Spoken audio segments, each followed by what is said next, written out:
Thank the chair. Mr. Payne,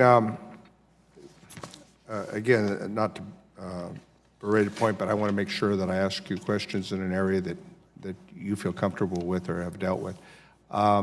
Just curious, how many years have you been with the department, the Bureau? With the Bureau, I've been about 11 years with the Bureau. Okay, so you've been through multiple administrations and dealing primarily with finance. Is that correct? Correct. Okay. I just want to go through some of the pieces of legislation here. I don't know how familiar you are with them, and if you're not, just let me know.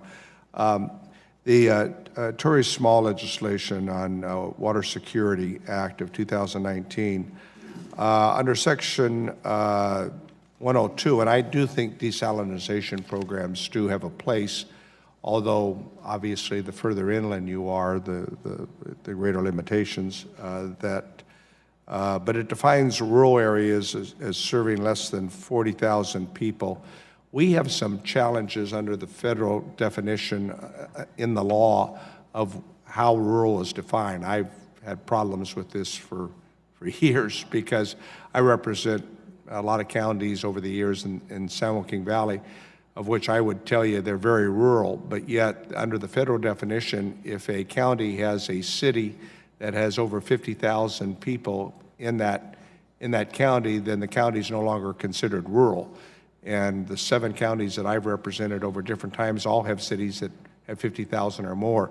So is it your sense that under the population count, if this became law, would be subject to what definition under what is defined as rural? Do you know? I assume it would, but it's back to what we were talking about earlier about just the rural water. You're talking about versus the rural water desal?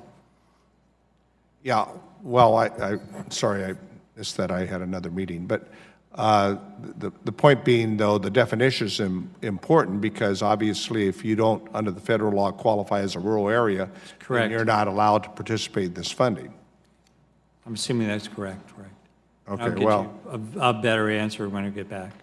All right, well, I want to make sure that whatever the answer is, that we're on the same page on that.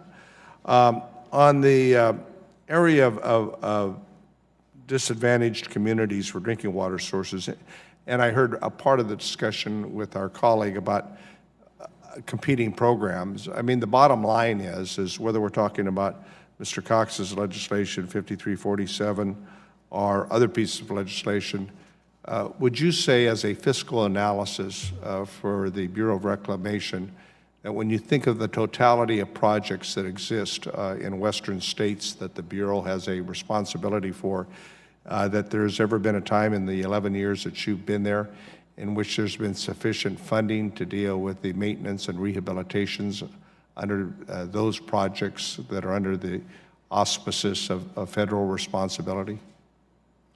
Well, we do, the funding we get, we do the best with what we can. Of course, and yeah.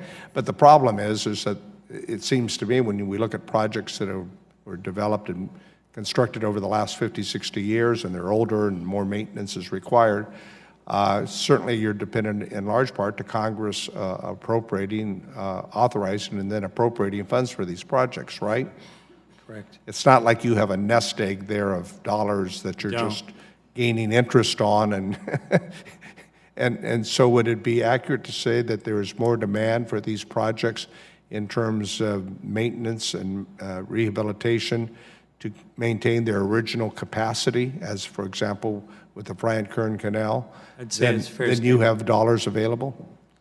I don't know if we have dollars available. Well, you don't. I mean, I know that. Well, we all know that, but yeah, we don't have reserve.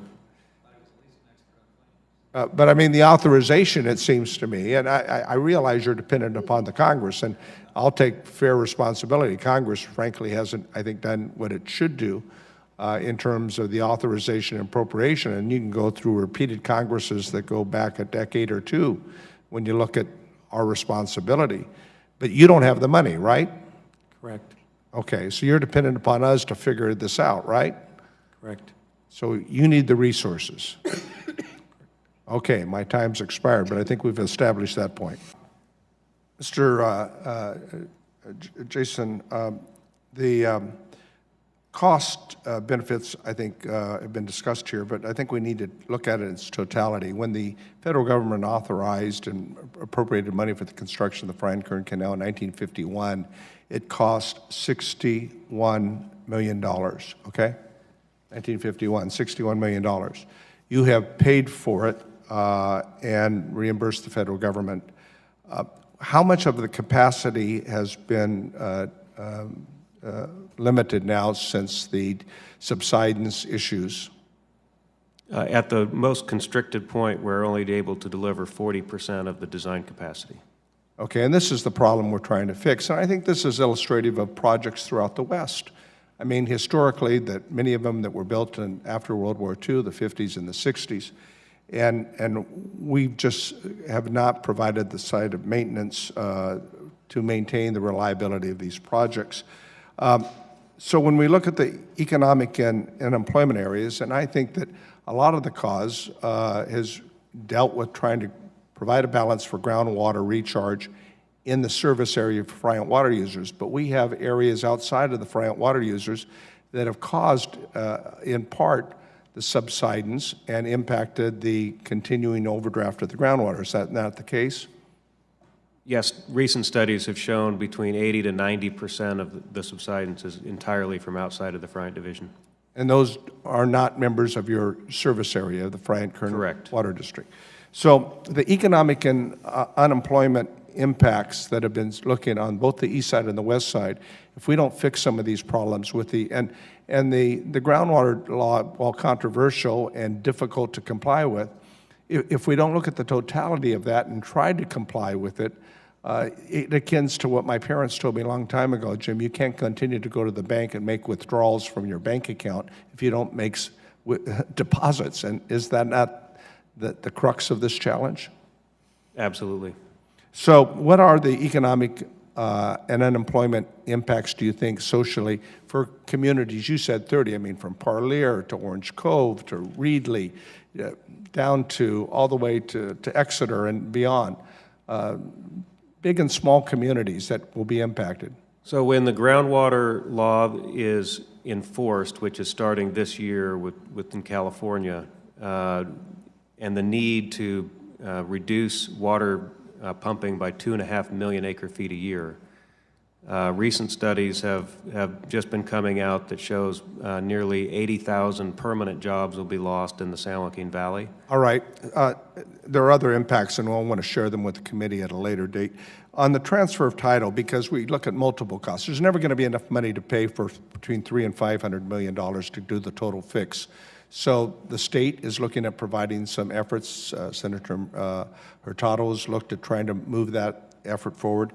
But the Contra Costa Water District, we transferred the title of their canal over to them to allow the water district to, in fact, borrow against it as a means to try to provide additional funding. Is that something that the Friant Kern water users would consider? We are considering that, yes. Okay, I think we need to consider that as a fallback. I'm running out of time here. Mr. Farrell, I think you did a terrific job of explaining something that I've been working on for years on small communities, and I applaud Congressman Cox's efforts to provide funding for that. One size doesn't fit all. They're private, they're public. Some of them aren't even cities, as you know. You mentioned Lanier. I remember when we worked so hard to get that opened up, and then after 6 months, couldn't pay for the continued operation. I got $1 million for Alpa years ago when I was in state legislature. It was getting its water from an irrigation district. All of these things don't fit easily in nice little boxes. What I'm really concerned about, and I think you did a great job of describing it, and Governor Newsom has stepped up to the plate last year, providing up to $300 million of state funding to try to address these drinking water qualities for these communities that absolutely deserve that kind of water.